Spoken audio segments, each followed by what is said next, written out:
The Risk Profession by Donald E. Westlake. The men who did dangerous work had a special kind of insurance policy.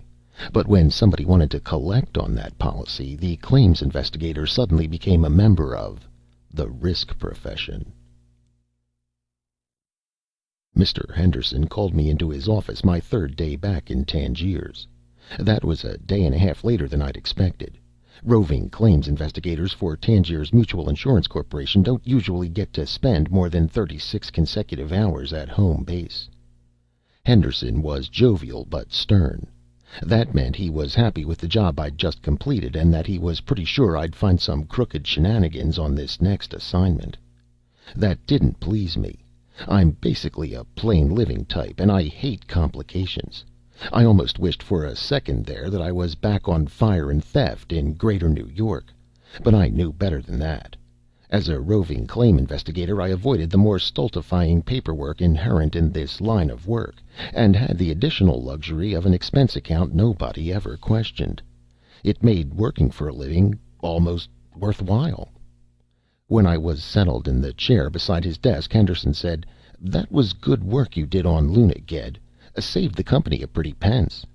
I smiled modestly and said, "Thank you, sir," and reflected to myself for the 1000th time that the company could do worse than split that saving with the guy who made it possible. Me, in other words. "Got a tricky one this time, Ged," said my boss. He had done his back patting. Now we got down to business. He peered keenly at me, or at least as keenly as a round-faced, tiny-eyed fat man can peer. "What do you know about the Risk Profession Retirement Plan?" he asked me. "I've heard of it," I said truthfully. "That's about all." He nodded. "Most of the policies are sold off planet, of course. It's a form of insurance for non-insurables. Spaceship crews, asteroid prospectors, people like that." "I see," I said unhappily. I knew right away this meant I was going to have to go off Earth again. I'm a 1G boy all the way. Gravity changes get me in the solar plexus. I get G-sick at the drop of an elevator. "Here's the way it works," he went on, either not noticing my sad face or choosing to ignore it. "The client pays a monthly premium. He can be as far ahead or as far behind in his payments as he wants. The policy has no lapse clause, just so he's all paid up by the target date. The target date is a retirement age, 45 or above, chosen by the client himself. After the target date, he stops paying premiums, and we begin to pay him a monthly retirement check, the amount determined by the amount paid into the policy, his age at retiring, and so on. Clear?" I nodded, looking for the gimmick that made this a paying proposition for good old Tangiers Mutual. "The double RP, that's what we call it around the office here, assures the client that he won't be reduced to panhandling in his old age, should his other retirement plans fall through. For belt prospectors, of course, this means the big strike, which may be 1 in 100 find. For the man who never does make that big strike, this is something to fall back on. He can come home to Earth and retire with a guaranteed income for the rest of his life." I nodded again, like a good company man. "Of course," said Henderson, emphasizing this point with an upraised chubby finger, "these men are still uninsurables. This is a retirement plan only, not an insurance policy. There is no beneficiary other than the client himself." And there was the gimmick. I knew a little something of the actuarial statistics concerning uninsurables, particularly belt prospectors. Not many of them lived to be 45, and the few who would survive the belt and come home to collect the retirement wouldn't last more than a year or two. A man who's spent the last 20 or 30 years on low-G asteroids just shrivels up after a while when he tries to live on Earth. It needed a company like Tangiers Mutual to dream up a racket like that. The term uninsurables to most insurance companies means those people whose jobs or habits make them too likely as prospects for obituaries. To Tangiers Mutual, uninsurables are people who have money the company can't get at. "Now," said Henderson importantly, "we come to the problem at hand." He ruffled up his up to now neat in basket and finally found the folder he wanted. He studied the blank exterior of this folder for a few seconds, pursing his lips at it, and said, "One of our clients under the RRP was a man named Jafe McCann." "Was?" I echoed. He squinted at me, then nodded at my sharpness. "That's right. He's dead." He sighed heavily and tapped the folder with all those pudgy fingers. "Normally," he said, "that would be the end of it. File closed. However, this time there are complications." Naturally. Otherwise he wouldn't be telling me about it. But Henderson couldn't be rushed, and I knew it. I kept the alert look on my face and thought of other things while waiting for him to get to the point. "2 weeks after Jafe McCann's death," Henderson said, "we received a cash return form on his policy." A cash return form? I'd never heard of such a thing. It didn't sound like anything Tangiers Mutual would have anything to do with. We never return cash. "It's something special in this case," he explained. You see, this isn't an insurance policy, it's a retirement plan, and the client can withdraw from the retirement plan at any time and have 75% of his paid up premiums returned to him. It's, the law in plans such as this." "Oh," I said. That explained it. A law that had snuck through the World Finance Code Commission while the insurance lobby wasn't looking. "But you see the point," said Henderson. "This cash return form arrived 2 weeks after the client's death." "You said there weren't any beneficiaries," I pointed out. "Of course, but the form was sent in by the man's partner, one Ab Karpin. McCann left a handwritten will bequeathing all his possessions to Karpin. Since, according to Karpin, this was done before McCann's death, the premium money cannot be considered part of the policy, but as part of McCann's cash on hand. And Karpin wants it." "It can't be that much, can it?" I asked. I was trying my best to point out to him that the company would spend more than it would save if it sent me all the way out to the asteroids, a prospect I could feel coming, and one which I wasn't ready to cry hosanna over. "McCann died," Henderson said ponderously, "at the age of 56. He had set his retirement age at 60. He took out the policy at the age of 34, with monthly payments of 50 credits. Figure it out for yourself." I did, in my head, and came up with a figure of 13,200 credits. 75% of that would be 9,900 credits. Call it 10,000 credits even. I had to admit it. It was worth the trip. "I see," I said sadly. "Now," said Henderson, "the conditions, the circumstances of McCann's death are somewhat suspicious. And so is the cash return form itself." "There's a chance of forgery?" "One would think so," he said. "But our handwriting experts have worn themselves out with that form, comparing it with every other single scrap of McCann's writing they can find. And their conclusion is that not only is it genuinely McCann's handwriting, but it is McCann's handwriting at age 56. "So McCann must have written it," I said. "Under duress, do you think?" "I have no idea," said Henderson complacently. "That's what you're supposed to find out. Oh, there's just one more thing." I did my best to make my ears perk. "I told you that McCann's death occurred under somewhat suspicious circumstances." "Yes," I agreed, "you did." "McCann and Karpin," he said, "have been partners, unincorporated, of course, for the last 15 years. They had found small, rare metal deposits now and again, but they had never found that one big strike all the belt prospectors waste their lives looking for. Not until the day before McCann died." "Aha," I said. "Then they found the big strike." "Exactly." "And McCann's death?" "Accidental." "Sure," I said. What proof have we got?" "None. The body is lost in space, and law is few and far between that far out." "So all we've got is this guy Karpin's word for how McCann died, is that it?" "That's all we have so far." "Sure. And now you want me to go on out there and find out what's cooking, and see if I can maybe save the company 10,000 credits." "Exactly," said Henderson. The copter took me to the spaceport west of Cairo, and there I boarded the good ship Demeter for Luna City and points out.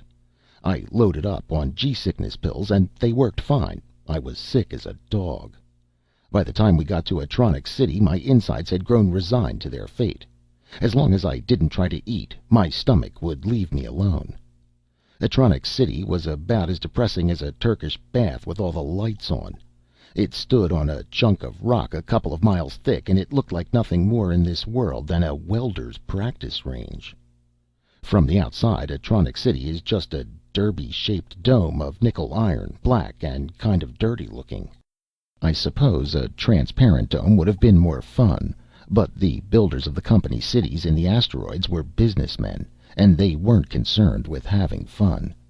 There's nothing to look at outside the dome but chunks of rock and the blackness of space anyway. And you've got all this cheap iron floating around in the vicinity, and all a dome's supposed to do is keep the air in. Besides, though the belt isn't as crowded as a lot of people think, there is quite a lot of debris rushing here and there, bumping into things, and a transparent dome would just get all scratched up, not to mention punctured. From the inside, Atronics City is even jollier. There's the top level, directly under the dome, which is mainly parking area for scooters and tuggers of various kinds, plus the office shacks of the assayer's office, the entry authority, the industry troopers, and so on. The next 3 levels have all been burned into the bowels of the planetoid. Level 2 is the Atronics plant, and a noisy plant it is. Level 3 is the shopping and entertainment area. Grocery stores and clothing stores and movie theaters and bars. And level 4 is housing. 2 rooms and kitchen for the unmarried, 4 rooms and kitchen plus 1 room for each child for the married. All of these levels have one thing in common: square corners painted olive drab. The total effect of the place is suffocating. You feel like you're stuck in the middle of a stack of packing crates. Most of the people living in Atronics City work, of course, for International Atronics Incorporated. The rest of them work in the service occupations, running the bars and grocery stores and so on that keep the company employees alive and relatively happy. Wages come high in the places like Atronics City. Why not? The raw materials come practically for free. And as for working conditions, well, take a for instance. How do you make a vacuum tube? You fiddle with the innards and surround it all with glass. And how do you get the air out? No problem, boy. There wasn't any air in there to begin with.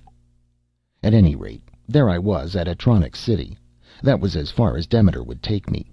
Now, while the ship went on to Ludlum City and Chemisant City and the other asteroid business towns, my 2 suitcases and I dribbled down the elevator to my hostelry on level 4. Have you ever taken an elevator ride when the gravity is practically non-existent? Well, don't. You see, the elevator manages to sink faster than you do. It isn't being lowered down to level 4, it's being pulled down.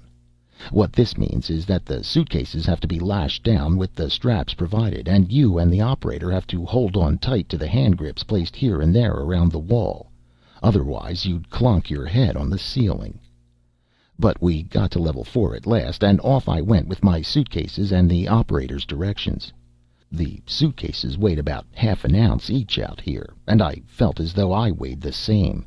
Every time I raised a foot, I was sure I was about to go sailing into a wall. Local citizens eased by me, their feet occasionally touching the iron pavement as they soared along, and I gave them all dirty looks. Level 4 was nothing but walls and windows. The iron floor went among these walls and windows in a straight line, bisecting other streets at perfect right angles, and the iron ceiling 16 feet up was lined with a double row of fluorescent tubes. I was beginning to feel claustrophobic already. The Chalmers Hotel, named for an Atronics vice president, had received my advance registration, which was nice. I was shown to a second-floor room. Nothing on level 4 had more than 2 stories, and was left to unpack my suitcase as best I may. I had decided to spend a day or 2 at Atronics City before taking a scooter out to Ab Karpin's claim. Atronics City had been Karpin's and McCann's home base. All of McCann's premium payments had been mailed from here, and the normal mailing address for both of them was GPO, Atronics City. I wanted to know as much as possible about Ab Karpin before I went out to see him, and Atronics City seemed like the best place to get my information. But not today. Today, My stomach was very unhappy and my head was on sympathy strike. Today I was going to spend my time exclusively in bed, trying not to float up to the ceiling. The mapping and registry office, it seemed to me the next day, was the best place to start. This was where prospectors filed their claims, but it was a lot more than that. The waiting room of the M&R was the unofficial club of the asteroid prospectors. This is where they met with one another, talked together about the things that prospectors discuss, and made and dissolved their transient partnerships. In this way, Karpin and McCann were unusual. They had maintained their partnership for 15 years. That was about 60 times longer than most such arrangements lasted. Searching the asteroid chunks for rare and valuable metals is basically pretty lonely work, and it's inevitable that the prospectors will every once in a while get hungry for human company and decide to try a team operation. But at the same time, work like this attracts people who don't get along very well with human company. So the partnerships come and go, and the hatreds flare and are forgotten, and the normal prospecting team lasts an average of 3 months. At any rate, it was to the mapping and registry office that I went first, and since that office was up on the first level, I went by elevator. Riding up in that elevator was a heck of a lot more fun than riding down. The elevator whipped up like mad. The floor pressed against the soles of my feet, and it felt almost like good old Earth for a second or two there. But then the elevator stopped, and I held on tight to the hand grips to keep from shooting through the top of the blasted thing. The operator, a phlegmatic sort, gave me directions to the M&R, and off I went, still trying to figure out how to sail along as gracefully as the locals. The mapping and registry office occupied a good-sized shack over near the dome wall, next to the entry lock. I pushed open the door and went on in. The waiting room was cozy and surprisingly large enough to comfortably hold the 6 maroon leather sofas scattered here and there on the pale green carpet, flanked by bronze ashtray stands. There were only 6 prospectors here at the moment, chatting together in 2 groups of 3, and they all looked alike. Grizzled, ageless, watery-eyed, their clothing clean but baggy. I passed them and went on to the desk at the far end, behind which sat a young man in official gray, slowly turning the crank of a microfilm reader. He looked up at my approach. I flashed my company identification and asked to speak to the manager. He went away, came back, and ushered me into an office which managed to be Spartan and sumptuous at the same time. The walls had been plastic painted in textured brown. The iron floor had been lushly carpeted in gray, and the desk had been covered with a simulated wood coating. The manager, a man named Teeking, went well with the office. His face and hands were spare and lean, but his uniform was immaculate, covered with every curlicue the regulations allowed. He welcomed me politely but curiously, and I said, I wonder if you know a prospector named Ab Karpin." "Karpin? Of course. He and old Jafe McCann. Pity about McCann. I hear he got killed." "Yes, he did." "And that's what you're here for, eh?" He nodded sagely. "I didn't know the Belt boys could get insurance," he said. "It isn't exactly that," I said. "This concerns a retirement plan, and, well, the details don't matter," which I hoped would end his curiosity in that line. "I was hoping you could give me some background on Karpin, and on McCann, too, for that matter." He grinned a bit. "You saw the men sitting outside?" I nodded. "Then you've seen Karpin and McCann. Exactly the same. It doesn't matter if a man's 30 or 60 or what. It doesn't matter what he looked like before he came out here. If he's been here a few years, he looks exactly like the bunch you saw outside there." "That's appearance," I said. "What I was looking for was personality." "Same thing," he said. "All of them. Close-mouthed, antisocial, fiercely independent, incurably romantic, always convinced that the big strike is just a piece of rock away. McCann, now, he was a bit more realistic than most. He'd be the one I'd expect to take out a retirement policy. A real pence-pincher, that one, though I shouldn't say it, as he's dead, but that's the way he was. Brighter than most Belt boys when it came to money matters. I've seen him haggle over a new piece of equipment for their scooter or some repair work or some such thing, and he was a wonder to watch." "And Karpin?" I asked him. "A prospector," he said, as though that answered my question. "Same as everybody else. Not as sharp as McCann when it came to money. That's why all the money stuff in the partnership was handled by McCann. But Karpin was one of the sharpest boys in the business when it came to mineralogy. He knew rocks you and I never heard of, and most times he knew them by sight. Almost all of the Belt boys are college grads. You've got to know what you're looking for out here and what it looks like when you've found it. But Karpin has practically all of them beat. He's sharp." "Sounds like a good team," I said. "I guess that's why they stayed together so long," he said. "They complemented each other." He leaned forward, the inevitable prelude to a confidential remark. "I'll tell you something off the record, mister," he said. "Those two were smarter than they knew. Their partnership was never legalized. It was never anything more than a piece of paper. And there's a bunch of fellas around here mighty unhappy about that today. Jafe McCann is the one who handled all the money matters, like I said. He's got IOUs all over town." "And they can't collect from Karpin?" He nodded. "Jafe McCann died just a bit too soon. He was sharp and cheap, but he was honest. If he'd lived, he would have repaid all his debts, I'm sure of it. And if this strike they made is as good as I hear, he would have been able to repay them with no trouble at all." I nodded somewhat impatiently. I had the feeling by now that I was talking to a man who was one of those who had a Jafe McCann IOU in his pocket. "How long has it been since you've seen Karpin?" I asked him, wondering what Karpin's attitude and expression was now that his partner was dead. "Oh, Lord, not for a couple of months," he said. "Not since they went out together the last time and made that strike." "Didn't Karpin come in to make his claim?" "Not here. Over to Chemisant City. That was the nearest M&R to the strike." "Oh, that was a pity. I would have liked to have known if there had been a change of any kind in Karpin since his partner's death.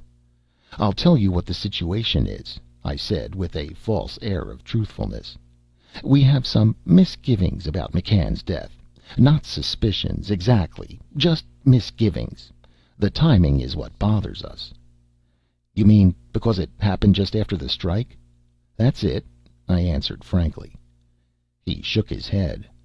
"I wouldn't get too excited about that if I were you," he said. "It wouldn't be the first time it's happened.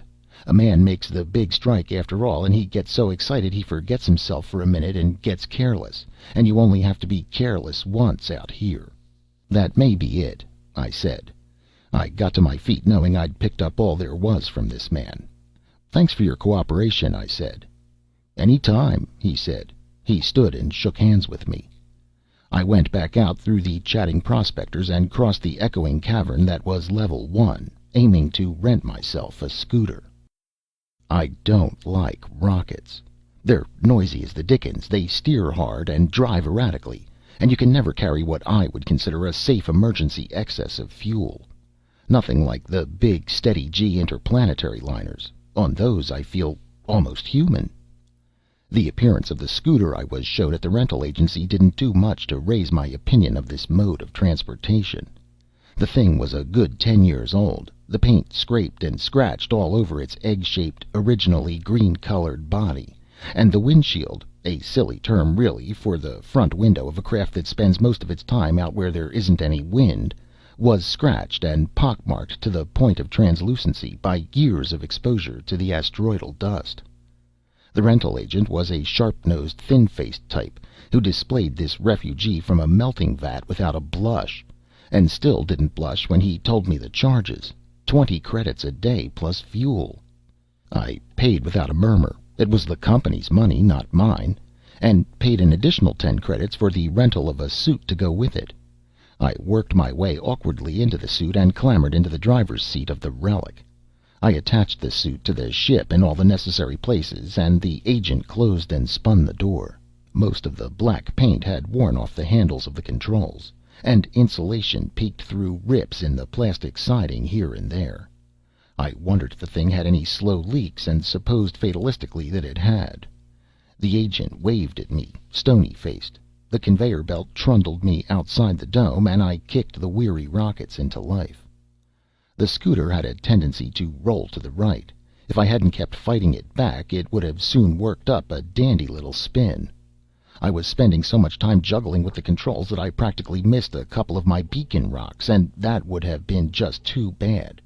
If I'd gotten off the course I had carefully outlined for myself, I'd never have found my bearings again, and I would have just floated around amid the scenery until some passerby took pity and towed me back home. But I managed to avoid getting lost, which surprised me, and after 4 nerve-wracking hours I finally spotted the yellow-painted X of a registered claim on a half-mile thick chunk of rock dead ahead. As I got closer I spied a scooter parked near the X, and beside it an inflated portable dome. The scooter was somewhat larger than mine, but no newer, and probably even less safe. The dome was varicolored from repeated patching.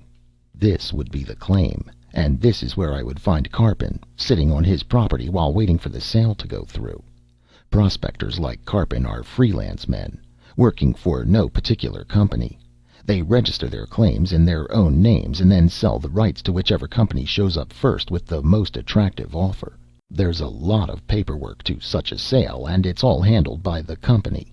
While waiting, the smart prospector sits on his claim and makes sure nobody chips off a part of it for himself, a stunt that still happens now and again. It doesn't take too much concentrated explosive to make 2 rocks out of 1 rock, and a man's claim is only the rock with his X on it. I set the scooter down next to the other one and flicked the toggle for the air pumps, then put on the fishbowl and went about unattaching the suit from the ship. When the red light flashed on and off, I spun the door, opened it, and stepped out onto the rock, moving very cautiously. It isn't that I don't believe the magnets in the boot soles will work. It's just that I know for a fact that they won't work if I happen to raise both feet at the same time. I clumped across the crude X to Karpin's dome. The dome had no viewports at all, so I wasn't sure Karpin was aware of my presence. I wrapped my metal glove on the metal outer door of the lock, and then I was sure. But it took him long enough to open up. I had just about decided he'd joined his partner in the long sleep when the door cracked open an inch. I pushed it open and stepped into the lock, ducking my head. The door was only 5 feet high, and just as wide as the lock itself, 3 feet. The other dimensions of the lock were height, 6 feet 6, width, 1 foot. Not exactly room to dance in. When the red light high on the left-hand wall clicked off, I rapped on the inner door. It promptly opened. I stepped through and removed the fishbowl. Karpin stood in the middle of the room, a small revolver in his hand. "Shut the door," he said. I obeyed, moving slowly. I didn't want that gun to go off by mistake. "Who are you?" Karpin demanded. The M&R man had been right. Ab Karpin was a dead ringer for all those other prospectors I'd seen back at Atronics City. Short and skinny and grizzled and ageless. He could have been 40 and he could have been 90, but he was probably somewhere the other side of 50. His hair was black and limp and thinning, ruffled in little wisps across his wrinkled pate. His forehead and cheeks were lined like a plowed field, and were much the same color. His eyes were wide apart and small, so deep set beneath shaggy brows that they seemed black. His mouth was thin, almost lipless. The hand holding the revolver was nothing but bones and blue veins covered with taut skin. He was wearing a dirty undershirt and an old pair of trousers that had been cut off raggedly just above his knobby knees. Faded slippers were on his feet. He had good reason for dressing that way. The temperature inside the dome must have been nearly 90 degrees. The dome wasn't reflecting away the sun's heat as well as it had when it was young. I looked at Karpin, and despite the revolver and the tense expression on his face, he was the least dangerous-looking man I'd ever run across. All at once, the idea that this antisocial old geezer had the drive or the imagination to murder his partner seemed ridiculous. Apparently, I spent too much time looking him over, because he said again, "Who are you?" And this time he motioned impatiently with the revolver. "Stanton," I told him. "Ged Stanton, Tangiers Mutual Insurance. I have identification, but it's in my pants pocket, down inside my suit." "Get it," he said, "and move slow." "Right you are." I moved slow, as per directions, and peeled out of the suit, then reached into my trouser pocket and took out my ID clip. I flipped it open and showed him the card bearing my signature and picture and right thumbprint and the name of the company I represented, and he nodded, satisfied, and tossed the revolver over onto his bed. "I got to be careful," he said. "I got a big claim here." "I know that," I told him. "Congratulations for it." "Thanks," he said, but he still looked peevish. "You're here about Jafe's insurance, right?" "That I am." "Don't want to pay up, I suppose. That doesn't surprise me." Blunt old men irritate me. "Well," I said, "we do have to investigate." "Sure," he said. "You want some coffee?" "Thank you." "You can sit in that chair there. That was Jafe's." I settled gingerly in the cloth and plastic foldaway chair he'd pointed at, and he went over to the kitchen area of the dome to start coffee. I took the opportunity to look the dome over. It was the first portable dome I'd ever been inside. It was all one room, roughly circular, with a diameter of about 15 feet. The sides went straight up for the first 7 feet, then curved gradually inward to form the roof. At the center of the dome, the ceiling was about 12 feet high. The floor of the room was simply the asteroidal rock surface, not completely level and smooth. There were 2 chairs and a table to the right of the entry lock, 2 fold-away cots around the wall beyond them, the kitchen area next, and a cluttered storage area around on the other side. There was a heater standing alone in the center of the room, but it certainly wasn't needed now. Sweat was already trickling down the back of my neck and down my forehead into my eyebrows. I peeled off my shirt and used it to wipe sweat from my face. "Warm in here," I said. "You get used to it," he muttered, which I found hard to believe. He brought over the coffee and I tasted it. It was rotten, as bitter as this old hermit's soul, but I said, "Good coffee. Thanks a lot." "I like it strong," he said. I looked around at the room again. "All the comforts of home, eh? Pretty ingenious arrangement." "Sure," he said sourly. "How about getting to the point, mister?" There's only one way to handle a blunt old man. Be blunt right back. "I'll tell you how it is," I said. "The company isn't accusing you of anything, but it has to be sure everything's on the up and up before it pays out any 10,000 credits. And your partner just happening to fill out that cash return form just before he died, well, you've got to admit it's a funny kind of coincidence." "How so?" He slurped coffee and glowered at me over the cup. "We made this strike here," he said. "We knew it was the big one. Jafe had that insurance policy of his in case he never did make the big strike. As soon as we knew this was the big one, he said, 'I guess I don't need that retirement now,' and sat right down and wrote out the cash return. Then we opened a bottle of liquor and celebrated, and he got himself killed."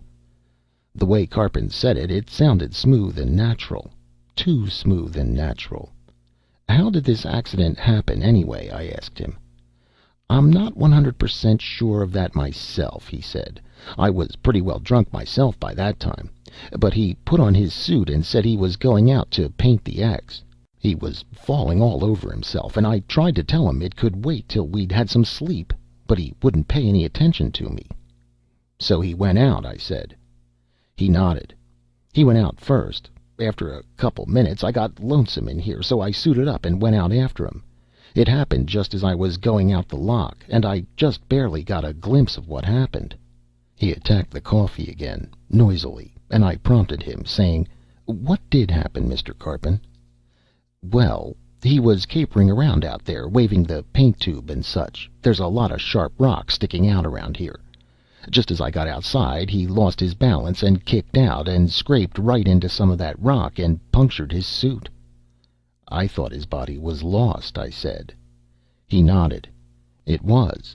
The last thing in life Jafe ever did was try to shove himself away from those rocks. That and the force of air coming out of that puncture for the first second or two was enough to throw him up off the surface. It threw him up too high, and he never got back down." My doubt must have showed in my face, because he added, "Mister, There isn't enough gravity on this place to shoot craps with." He was right. As we talked, I kept finding myself holding unnecessarily tight to the arms of the chair. I kept having the feeling I was going to float out of the chair and hover around up at the top of the dome if I were to let go. It was silly, of course. There was some gravity on that planetoid, after all, but I just don't seem to get used to low G. Nevertheless, I still had some more questions. "Didn't you try to get his body back? Couldn't you have reached him?" "I tried to, mister," he said.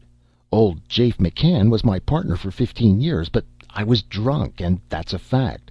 And I was afraid to go jumping up in the air for fear I'd go floating away, too." "Frankly," I said, "I'm no expert on low-gravity asteroids, but wouldn't McCann's body just go into orbit around this rock? I mean, it wouldn't simply go floating off into space, would it?" "It sure would," he said. "There's a lot of other rocks out here, too, mister, and a lot of them are bigger than this one and have a lot more gravity pull.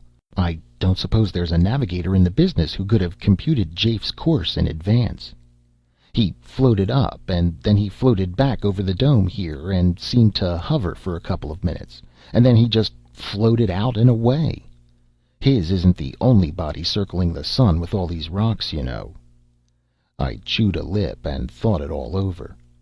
I didn't know enough about asteroid gravity or the conditions out here to be able to say for sure whether Karpin's story was true or not. Up to this point, I couldn't attack the problem on a fact basis. I had to depend on feelings now. The hunches and instincts of 8 years in this job, hearing some people tell lies and other people tell the truth. And my instinct said Ab Karpin was lying in his teeth. That dramatic little touch about McCann's body hovering over the dome before disappearing into the void, that sounded more like the embellishment of fiction than the circumstance of truth. And the string of coincidences were just too much.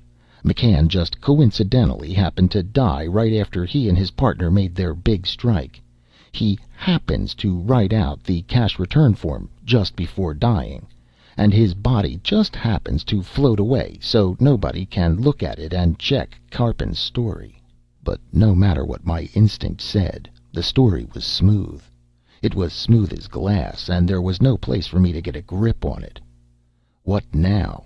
There wasn't any hole in Karpin's story, at least none that I could see. I had to break his story somehow, and in order to do that I had to do some nosing around on this planetoid. I couldn't know in advance what I was looking for. I could only look. I'd know it when I found it.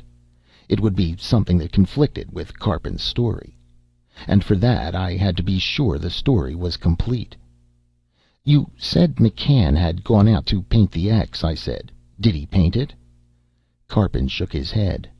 "He never got the chance. He spent all his time dancing up till he went and killed himself." "So you painted it yourself?" He nodded.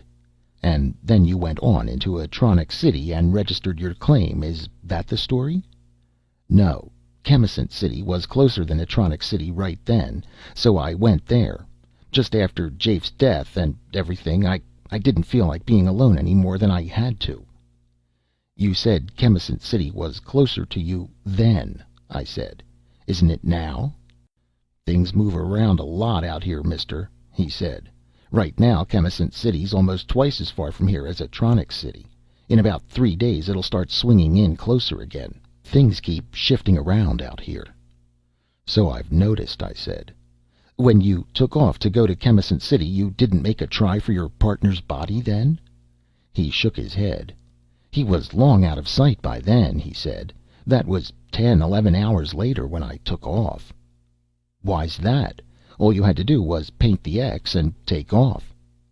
"Mister, I told you I was drunk. I was falling down drunk, and when I saw I couldn't get at Jafe, and he was dead anyway, I came back in here and slept it off. Maybe if I'd been sober I would have taken the scooter and gone after him. But I was drunk." "I see." And there just weren't any more questions I could think of to ask. Not right now. So I said, "I've just had a shaky 4-hour ride coming out here. Mind if I stick around a while before going back?" "Help yourself," he said, in a pretty poor attempt at genial hospitality. "You can sleep over if you want." "Fine," I said. I think I'd like that."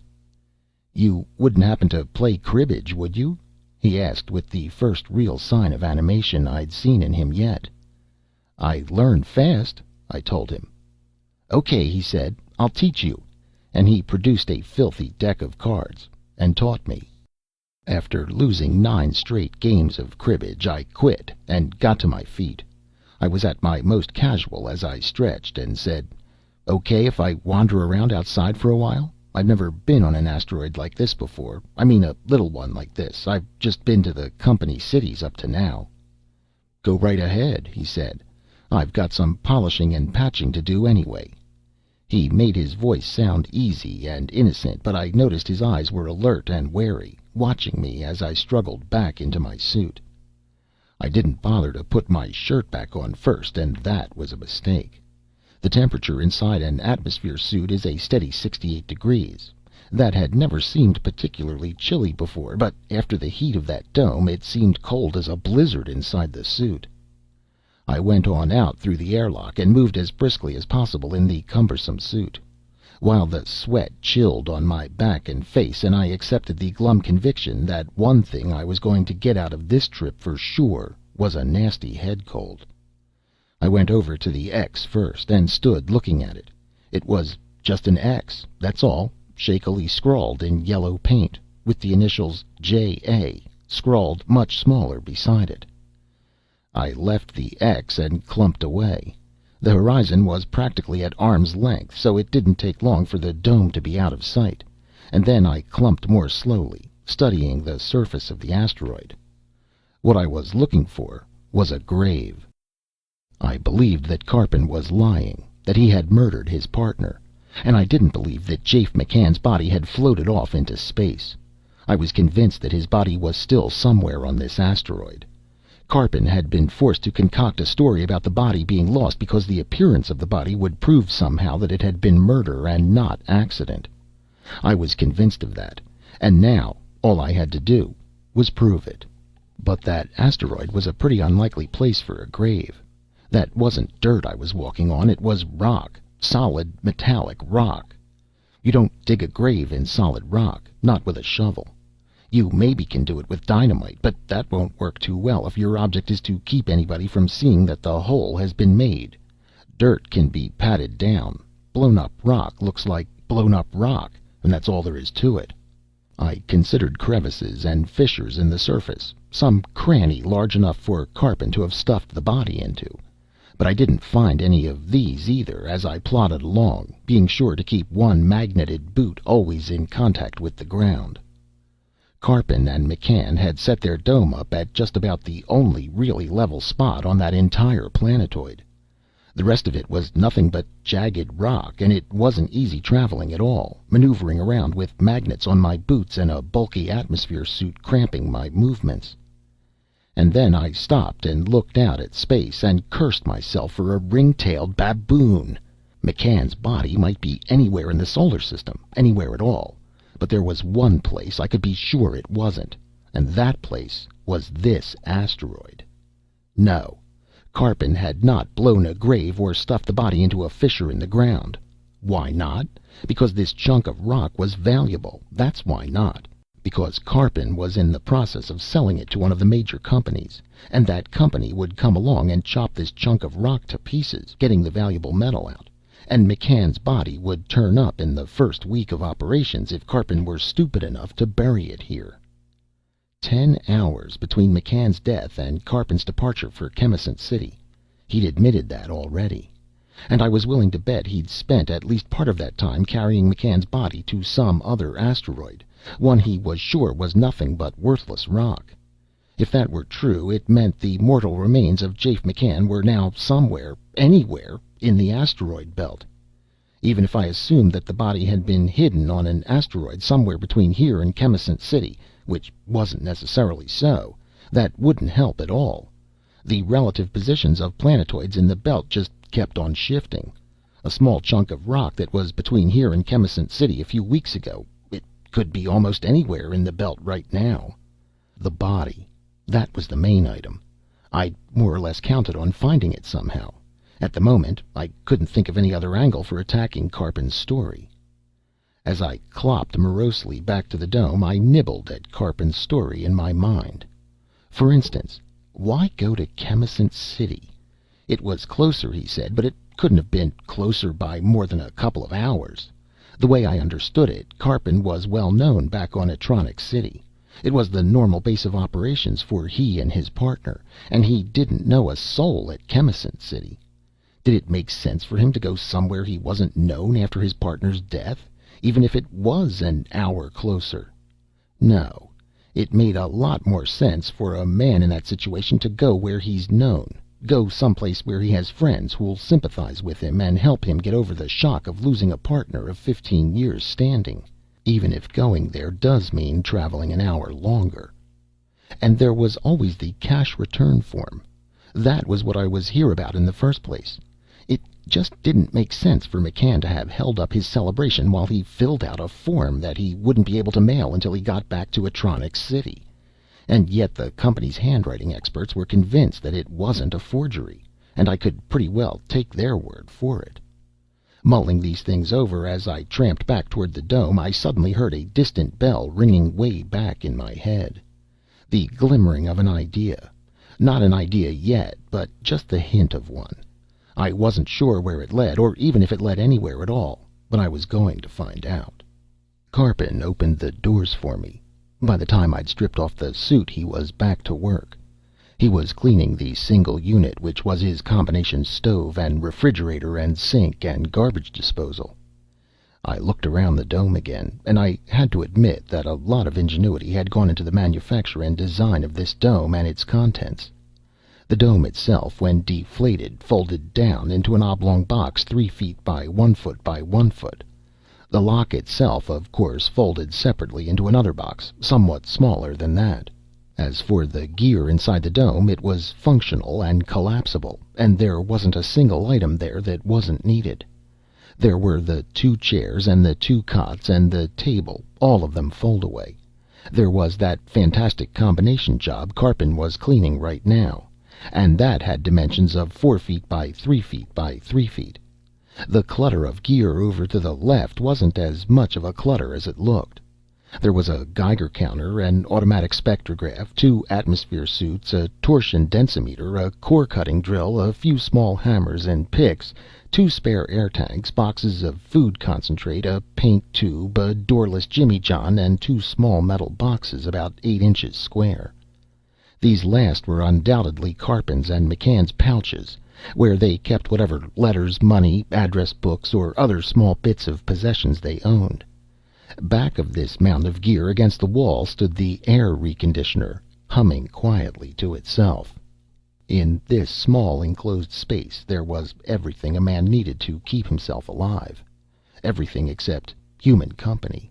And if you didn't need human company, then you had everything. Just on the other side of that dome there was a million miles of death in a million possible ways. On this side of the dome, life was cozy, if somewhat Spartan, and very hot. I knew for sure I was going to get a head cold. My body had adjusted to the 68 degrees inside the suit, finally, and now was very annoyed to find the temperature shooting up to 90 again. Since Karpin didn't seem inclined to talk, and I would rather spend my time thinking than talking anyway, I took a hint from him and did some cleaning. I'd noticed a smeared spot about the nose level on the faceplate of my fishbowl, and now was as good a time as any to get rid of it. It had a tendency to make my eyes cross. My shirt was sodden and wrinkled by this time anyway, having first been used to wipe sweat from my face and later been rolled into a ball and left on the chair when I went outside, so I used it for a cleaning rag, buffing like mad the silvered surface of the faceplate.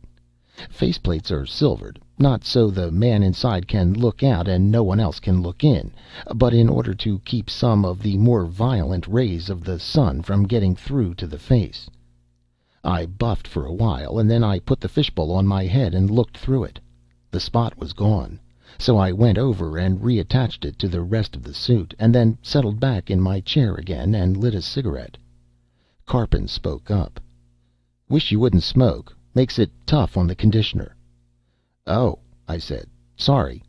So I just sat, thinking morosely about non-forged cash return forms and coincidences and likely spots to hide a body in the asteroid belt. Where would one dispose of a body in the asteroids? I went back through my thinking on that topic, and I found holes big enough to drive Karpin's claim through. This idea of leaving the body on some worthless chunk of rock, for instance. If Karpin had killed his partner, and I was dead sure he had, he'd planned it carefully, and he wouldn't be leaving anything to chance.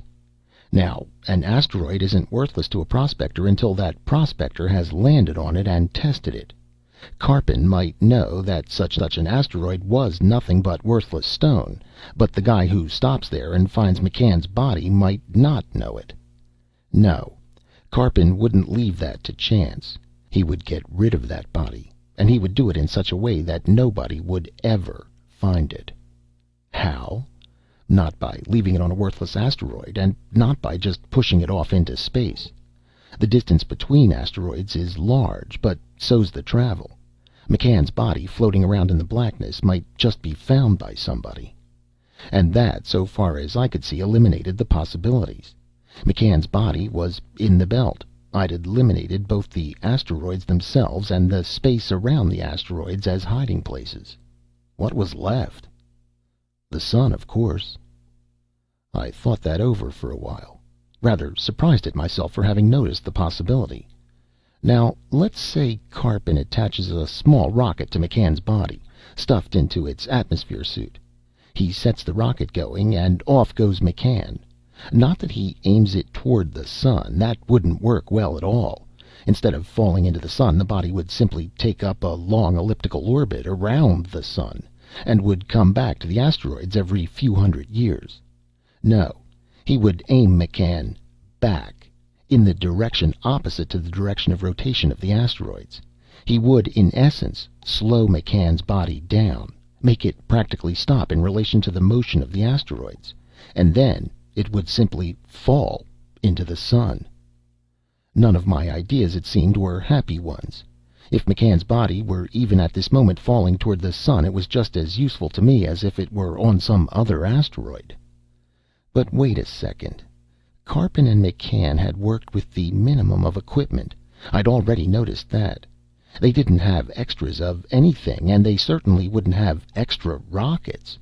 Except for one fast trip to Chemisant City, when he had neither the time nor the excuse to buy a Chato rocket, Karpin had spent all of his time since McCann's death right here on this planetoid. So that killed that idea.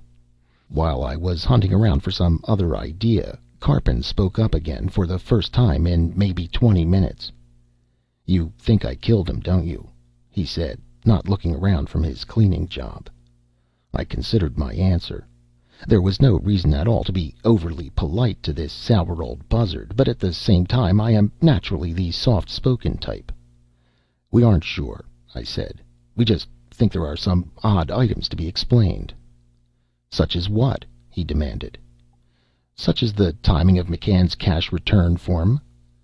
"I already explained that," he said. "I know. You've explained everything." "He wrote it out himself," the old man insisted. He put down his cleaning cloth and turned to face me. "I suppose your company checked the handwriting already, and Jafe McCann is the one who wrote that form." He was so blasted sure of himself. "It would seem that way," I said. "What other odd items you worried about?" he asked me in a rusty attempt at sarcasm.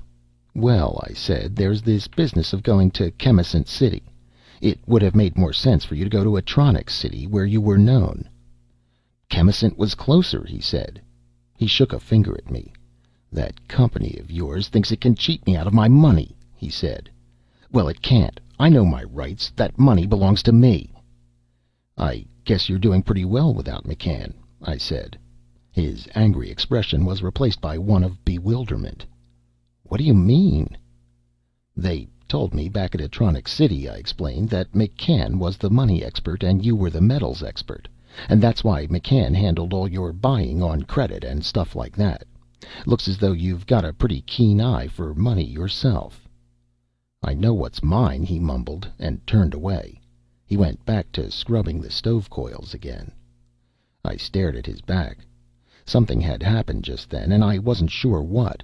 He'd just been starting to warm up to a tirade against the dirty insurance company, and all of a sudden he'd folded up and shut up like a clam. And then I saw it.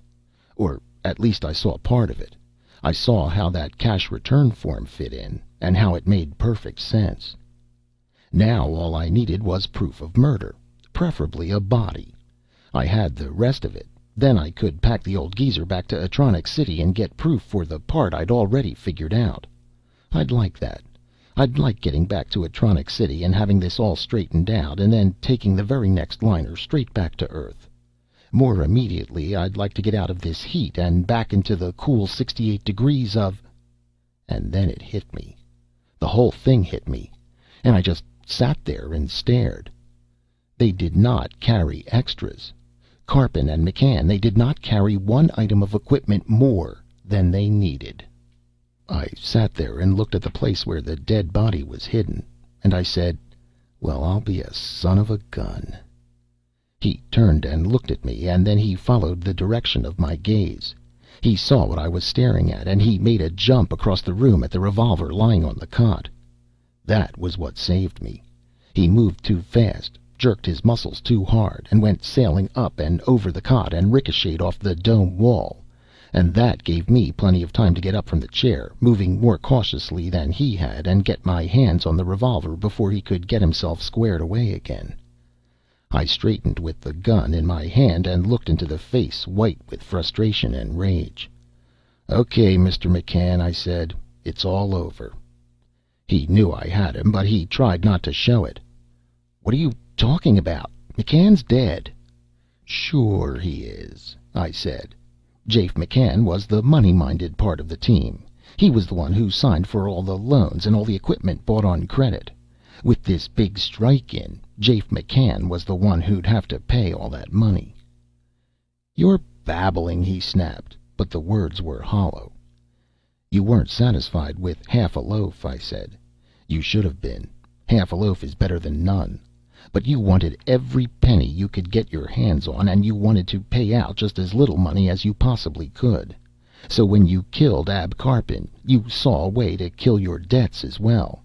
You'd become Ab Karpin, and it would be Jafe McCann who was dead, and the debts dead with him." "That's a lie," he said, his voice getting shrill. "I'm Ab Karpin, and I've got papers to prove it." "Sure. Papers you stole from a dead man. And you might have gotten away with it, too, but you just couldn't leave well enough alone, could you? Not satisfied with having the whole claim to yourself, you switched identities with your victim to avoid your debts.